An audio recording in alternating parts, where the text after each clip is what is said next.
For gay people, why not polygamy? Why not incest? Why not bestiality? Oh boy. What does one thing have to do with the other in this case? Polygamy can be heterosexual or homosexual. Traditionally, it has been the most common form of heterosexual marriage, and the societies that practice it today aren't exactly gay-friendly. Incest can be heterosexual or homosexual. Bestiality, I suppose, can be heterosexual or homosexual. I try not to think about it very much. So why do people think that it's somehow incumbent upon gay people to argue against these practices? And people say, well, if you make one change, why not make any other change? To which my answer is, we have to evaluate each on its own merits. Whether it's a good idea to allow gay people to marry someone they love, and whether it's a good idea to allow people to marry multiple partners or their sisters or their pets or anything like that, are different questions. And those who, I think, bring up that other argument are, in a way, changing the subject. Well, what else? Well, there's the issue of children, and I want to spend a little bit of time talking about this. How much time do I have, by the way? About 5 minutes. I want to spend a little bit of time talking about this because the marriage debate very often focuses on the needs of children. And I think that that's reasonable but often unfair because people do not have to have children or want children or be capable of having children in order to be married. And people do not have to be married in order to have children.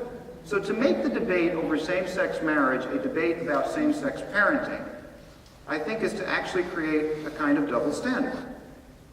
What's more, I think it suggests a kind of false dilemma where either marriage is about children's needs or it's not about anything important at all. I don't believe this. I'm going to quote from a book.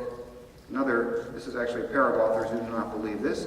They write, 5 myths of the post-marriage culture, and myth number 2 is that marriage is mostly about children. If you don't have kids, it doesn't matter whether you cohabit or marry or stay single.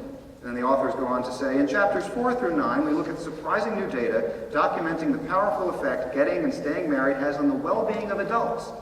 We will show you how, in some cases, for some people, marriage can literally make the difference between life or death.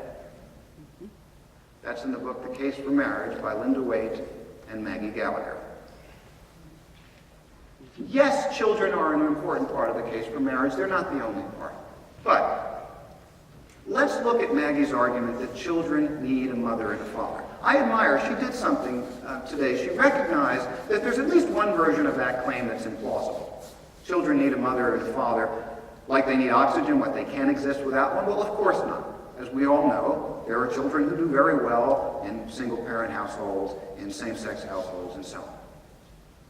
So what's the more plausible version of the claim? Well, the more plausible version of the claim is that having their own mother and father is somehow the ideal situation for children. That's a more plausible version of the claim. We can talk about whether it's true or not.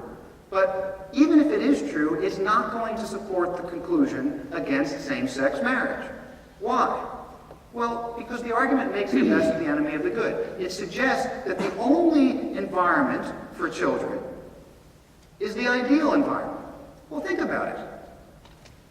It's better for children to have parents above a certain level of income, but we don't say if you're below that level of income, you can't get married.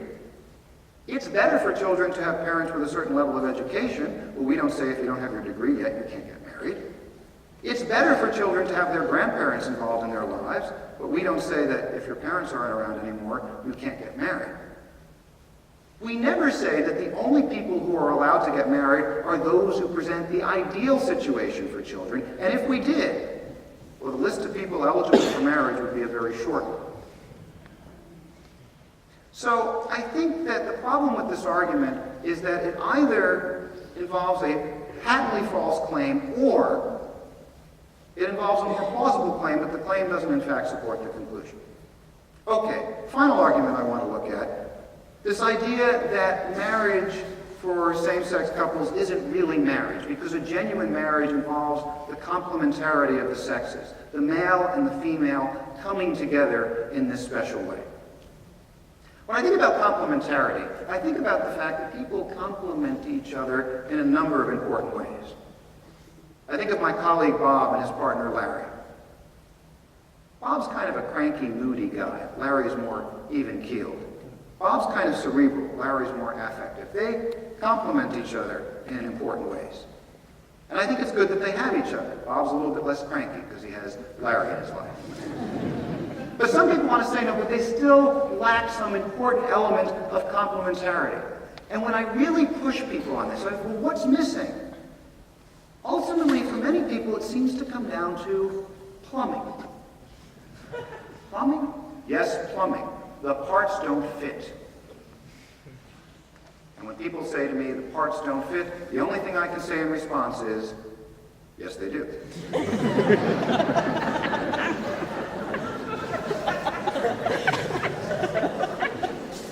How do I know? Well, if they didn't, people would try it, it wouldn't work, and they'd go do something else. Think about what that scenario is going to look like. Oh my God, the parts don't fit. What are we going to do? I don't know. We want to go bowling? Sure, this is not working. And I have actually had people say to me, I'm not making this up, in some of my programs, Maggie would never say this, but I've actually had people say to me, well, of course it's wrong, because...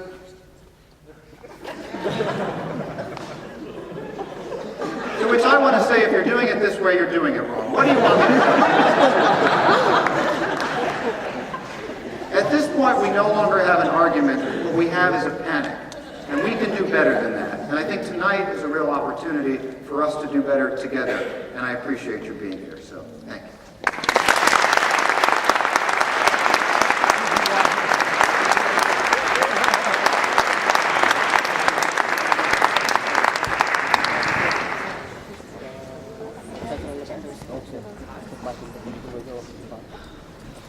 All right, thank you, Dr. Corvino.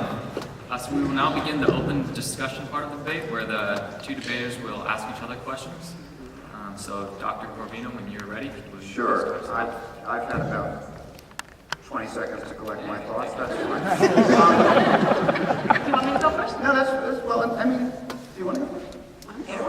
Look, that's not my first question. That doesn't count.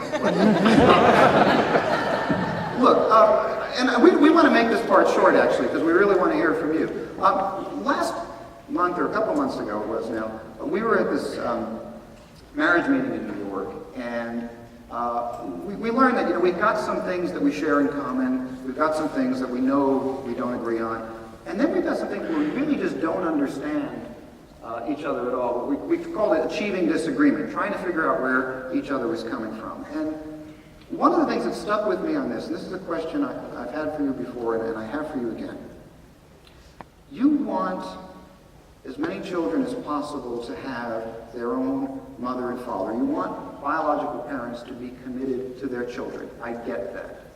What I don't get is how denying marriage to same-sex couples, some of whom have children, some of whom don't, helps further that aim. So if you could connect those dots. Let me tell you what you don't get, okay? What you don't get is that the way you want to change the public understanding of marriage, okay? Marriage is many things, but at the public level, the most important thing it is an idea. Because if it's not an idea, what we have is our personal private relationships that are whatever they are, right? We enter this thing called marriage because which we don't make ourselves. We make our individual marriages. But the whole culture comes together and makes this idea called marriage. Right. And that's the difference between living together and marriage, or a civil union and a marriage or living together, right? Okay. So there's a big chunk of people you live with to whom the idea, what you call plumbing, right? The idea that our bodies have meaning,